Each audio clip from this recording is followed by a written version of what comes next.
আমি আমার জমির জায়গায় 1 ইঞ্চিও ছাড়ব না।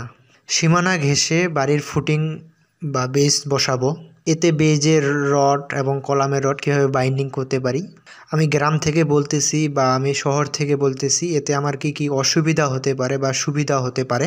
মালিক হয়ে যদি আপনার এসব প্রশ্ন থাকে তাহলে ভিডিওটি আপনার জন্য। ভিডিওটি শেষ অবধি থাকুন, অনেকটা ধারণা পাবেন। আমি এমনই একটা ভিডিও নিয়ে আসি আপনার কাছে, যে এমন একটা সাইট দেখাচ্ছি আপনার, যে একদম সীমানা ঘেঁষে বাউন্ডারি ওয়ালের পাশেই এই ফুটিংটি দেওয়া হয়েছে। তো কিভাবে করা হলো এবং কি কি অসুবিধা হতে পারে, এই নিয়ে সম্পূর্ণ ভিডিওটিতে থাকবে আলোচনা। প্রথমে যদি আমি বলি যে গ্রামের ক্ষেত্রে অসুবিধা হবে না, কিন্তু কয়েক বছর পরে আপনার পাশের জমি যে বা পাশের বাড়ি যে আপনার বিল্ডিং তুলবে না, এর কি নিশ্চয়তা আছে। তাই প্রতিটি মালিককেই আমি বলবো যে সাইড ব্যাক রুলস মেনে বা জমির জায়গা কিছুটা ছেড়ে, বেজের জায়গাটুকু ছেড়ে আপনি কাজ করুন, আপনার বিল্ডিং তুলুন এবং উপর তলায় গিয়ে আপনি সেই জায়গাটা ধরে নিন। গ্রাম বা শহরে যেখানে বাড়ি করেন না কেন, তো আপনার অসুবিধা হবেই। আমি কি কি অসুবিধা হতে পারে এই বিষয়ে একটা ধারণা দিচ্ছি। আপনার বিল্ডিংয়ের ছাদের পানি অন্য মানুষের জমিতে ফেলবেন, এটা একটা অসুবিধা হবে। এবং আরেকটা অসুবিধা হবে যে আপনার যে ওয়ালে রং করবেন, সেই রঙের তো জায়গা দেওয়া লাগবে। সেই রং করার জন্য তো পরবর্তীতে রঙকে মেরামত করার জন্য একটা নির্দিষ্ট জায়গা দিতে হবে মিস্ত্রিদেরকে। এই জায়গাটুকু যদি না থাকে কীভাবে তারা রং করবে। বা এখন এমন হলো যে আপনার নিচে স্যানিটারি পাইপ ফেটে গেল, তাহলে আপনি কীভাবে সেই পাইপের মেরামত করবেন।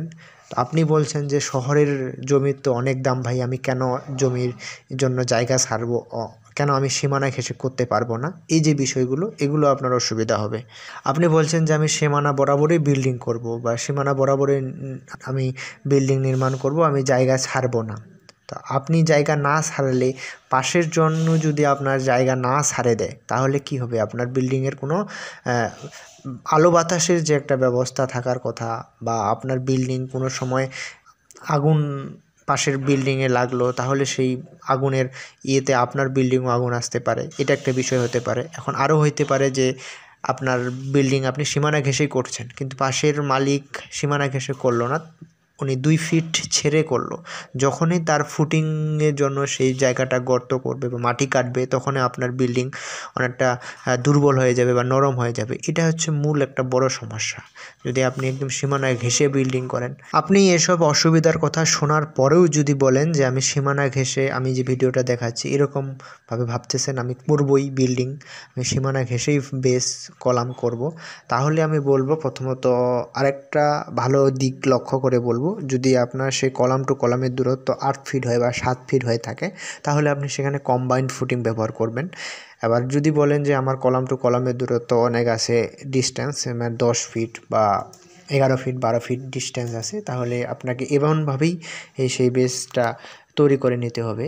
আপনি যদি 2-1-3 তলা এরকম ফুটিং নির্মাণ করতে চান বা এরকম ফুটিং ঢালাই করতে চান, তাহলে আপনি 12 mm রড, বা আপনি যদি 2 তলা করতে চান তাহলে 12 mm রড, এবং 3 তলা করতে গেলে তো 16 mm রড, সেটা আপনার 4 ইঞ্চি পরপর বসাবেন। এবং 2 তলা করার জন্য আপনাকে অবশ্যই 12 mm রড 4 ইঞ্চি বা 3 ইঞ্চি পরপর বসানো হবে।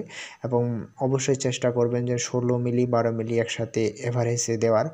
এবং আমার এইটা দেখতেছেন একদম বেজের যে সেন্টার থেকে সীমানা অবধি 1 ফিট গেছে, মানে 12 ইঞ্চি গেছে, এবং সীমানার এদিকে আপনার বাকিটা আছে।